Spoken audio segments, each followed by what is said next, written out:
सभी को मेरा नमस्कार। मेरा नाम संतोष है और हम आपके लिए फिर दोबारा से हाजिर हो गए हैं।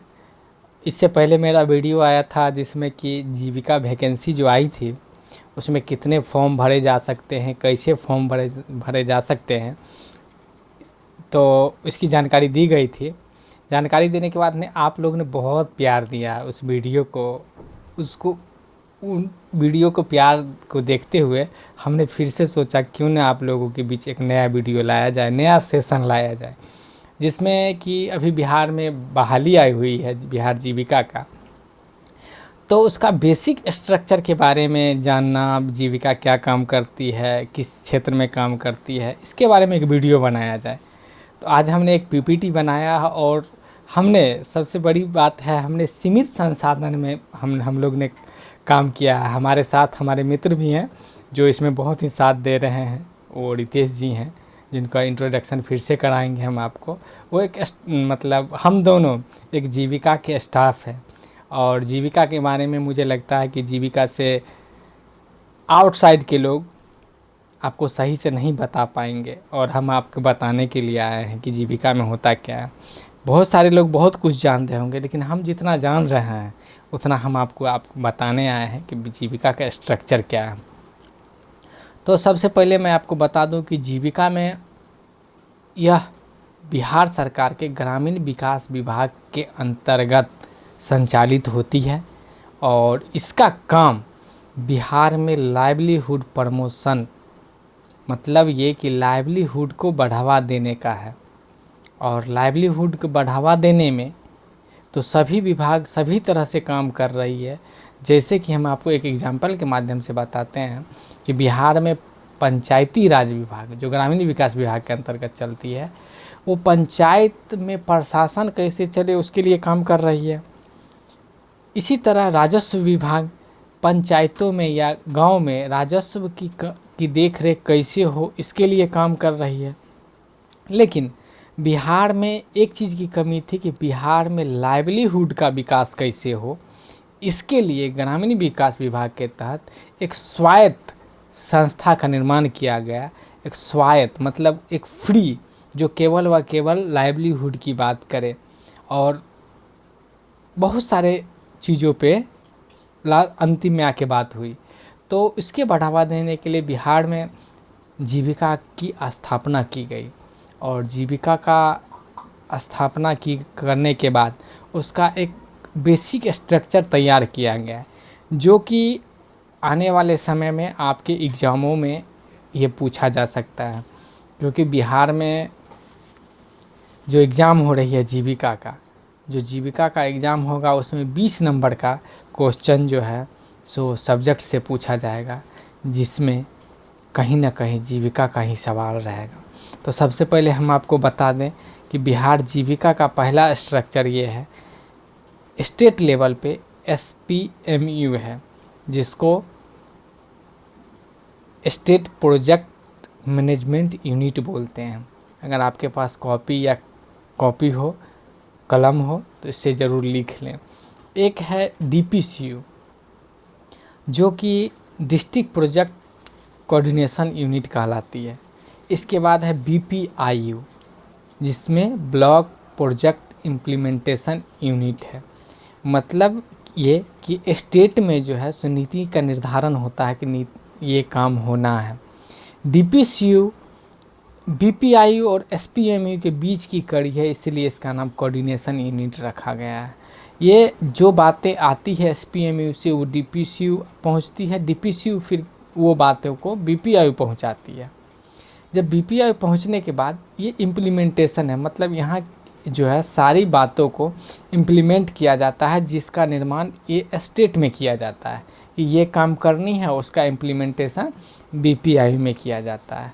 फिर आती है BPIU अपने लेवल पे क्या करती है, फेडरेशन तैयार करती है जो विभिन्न ग्राम संगठनों का एक संगठन होता है। मतलब CLF का फुल फॉर्म हुआ क्लस्टर लेवल फेडरेशन, जो कि एक आगे हम इसके पे चर्चा करेंगे। सबसे पहले परिचय देंगे हम बिहार जीविका के बारे में।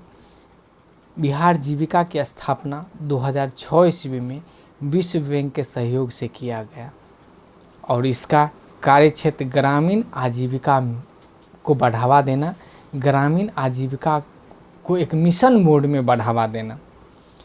इसका उद्देश्य गरीब परिवारों विशेषकर महिलाओं को आत्मनिर्भर बनाना। ये वर्ल्ड बैंक, हम बताना चाहेंगे कि आप वर्ल्ड बैंक के बारे में एक बार अच्छा से ज़रूर पढ़ लें कि इसकी स्थापना कब हुई, इसका क्या बजट है, क्या डॉलर है, किसमें ये काम करते हैं, क्योंकि ये क्वेश्चन में आएगा और इसके बारे में हम फिर से वीडियो बनाएंगे। दूसरा, इसका मुख्य उद्देश्य महिला सशक्तिकरण, वित्तीय समावेशन, आजीविका के साधनों का विकास करना और गरीबी उन्मूलन करना। अब एक महिला सशक्तिकरण की जब आप बात कीजिएगा तो महिला सशक्तिकरण एक बहुत बड़ा ही सब्जेक्ट है, जो कि इस पे हम बाद में चर्चा करेंगे। वित्तीय समावेशन, वित्तीय समावेशन भी एक बहुत बड़ा एक सब्जेक्ट है और एक बहुत बड़ी चीज़ है ये, इसके लिए मैं फिर से वीडियो बनाऊंगा स्पेशल, महिला सशक्तिकरण क्या है और वित्तीय समावेशन क्या है। आजीविका के साधनों का विकास करना, जैसा कि आप फोटो में देख रहे हैं कि हमारी गांव की महिलाएं इस जगह बैठी हुई है और बैठने के बाद क्या क्या काम कर रही है। देखिए, कोई खेत में काम कर रही हैं, कोई बैंक पहुंच रही है, कोई विद्यालय पहुंच रहे हैं बच्चों का, और कोई स्वास्थ्य केंद्र पहुंच रहे हैं। तो मतलब इस जगह एक ऑर्गेनाइजेशनल ढंग से बैठ के आगे की बातों पे विचार करना और अपने बारे में नियम कानून, अपने बारे में अधिकार के बारे में जानना, ये जीविका का काम है। सबसे पहले अब हम चलेंगे संरचना के बारे में, हम ऊपर बताए ही हैं, इसको ज़रूर लिख लीजिएगा कि स्टेट लेवल पर क्या होती है। जैसे स्टेट लेवल पे होती है राज्य परियोजना प्रबंधन इकाई, जिसको SPMU हम लोग बोलते हैं। राज्य स्तर पर इसका काम होता है राज्य स्तर पर निगरानी और नीति निर्माण करना, जैसा कि हम बताए हैं आपको। जिला परियोजना समन्वयन इकाई मतलब डिस्ट्रिक्ट प्रोजेक्ट कोऑर्डिनेशन यूनिट। इसके बाद आता है प्रखंड परियोजना कार्यान्वयन इकाई, जिसको हम BPIU बोलते हैं। BPIU आ गया। BPIU के बाद आता है हम लोग का क्लस्टर लेवल फेडरेशन, जो कि एक 4 पंचायत पे एक क्लस्टर का निर्माण किया जाता है। जैसे कि आप नीचे फ़ोटो में देख सकते हैं, इतनी जनसंख्या को, ये जो जनसंख्या नीचे दिख रही है, एक ग्रुप बना के एक ऑटोनोमस बॉडी मतलब एक छोटा सा संस्थान में हम निर्माण कर दिया गया है। तो फिर आती है विलेज ऑर्गेनाइजेशन, जिसके बारे में फिर मैं दूसरा वीडियो बनाऊंगा। एक है स्वयं सहायता समूह। स्वयं सहायता समूह का अब हम नीचे से ऊपर की ओर चलते हैं, तो नीचे से ऊपर की ओर में चलते हैं तो हमारी पास जो कम्युनिटी है वो कम्युनिटी मेंबर हैं। जो कम्युनिटी है मतलब जो गांव में महिलाएं हैं, 10 महिलाएं मिलकर एक समूह का निर्माण करती है। ये चीज़ बहुत ही गौर करने वाली बात है, आपसे ये क्वेश्चन में पूछा जा सकता है। 10 महिलाएं मिलकर एक समूह का निर्माण करती हैं। फिर क्या होता है, ग्राम स्तर पे एक उस समूह का एक ऑर्गेनाइजेशन बनता है, जिसको हम विलेज ऑर्गेनाइजेशन बोलते हैं, जिसमें कि 10 समूह का या 10 से 12 समूह या 15 समूह का एक ग्राम संगठन बनता है। तो ये किसका मेंबर हो गया, समूह का मेंबर कौन हो गई, तो महिलाएं हो गई 10 मेंबर। अब ये समूह जो है सो 10 मिल के एक ग्राम संगठन का निर्माण करेंगे, विलेज ऑर्गेनाइजेशन का। इसके बाद ये 10 से 4 पंचायत मिलके 30 से 40 ग्राम संगठन मिलके एक क्लस्टर लेवल फेडरेशन का निर्माण करेंगे। और इस सब को, ये तीनों ऑर्गेनाइजेशन को देखने के लिए प्रखंड में BPIU होता है, जिसके लिए वैकेंसी आई है। यहाँ आपको बताना चाहेंगे कि AC जो होते हैं, एरिया कोऑर्डिनेटर, उन्हें क्लस्टर लेवल मतलब CLF देखना होता है। VO जो होता है, VO और सेल्फ हेल्प ग्रुप मतलब SHG जो होता है, ये कम्युनिटी कोऑर्डिनेटर देखते हैं। इनका काम जो भी होता है वो कम्युनिटी कैडर करते हैं। अब देखिए, इसमें हम प्रमुख गतिविधियों पे चर्चा करने जा रहे हैं। प्रमुख गतिविधियों में चर्चा है स्वयं सहायता समूह का गठन करना, समूह को बैंकिंग व ऋण सुविधा का निर्माण करना, कौशल विकास और प्रशिक्षण पे बात करना, कृषि व गैर कृषि गतिविधियों का प्रोत्साहन करना, स्वास्थ्य, पोषण और शिक्षा में सुधार करना, आप सारा इसके माध्यम से देख रहे हैं।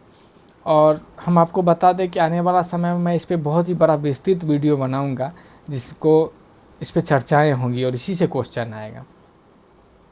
और बिहार जीविका का उपलब्धि के बारे में अभी तक कहेंगे तो बिहार में 10 लाख सेल्फ हेल्प ग्रुप है, मतलब स्वयं सहायता समूह है।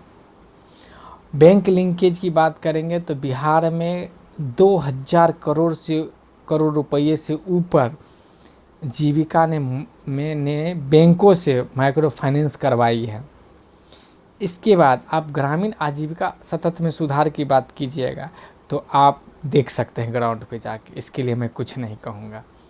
इसके बाद है निष्कर्ष यही है कि ग्रामीण बिहार में महिलाओं और गरीब परिवारों के जीवन स्तर को ऊंचा उठाने में महत्वपूर्ण भूमिका निभा रही है।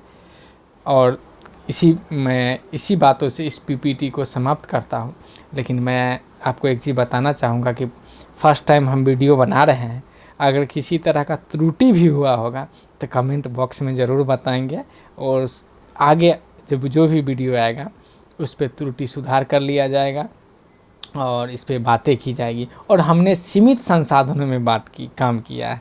आप लोग इसको थोड़ा लाइक, सब्सक्राइब, शेयर भी कर दीजिएगा। धन्यवाद।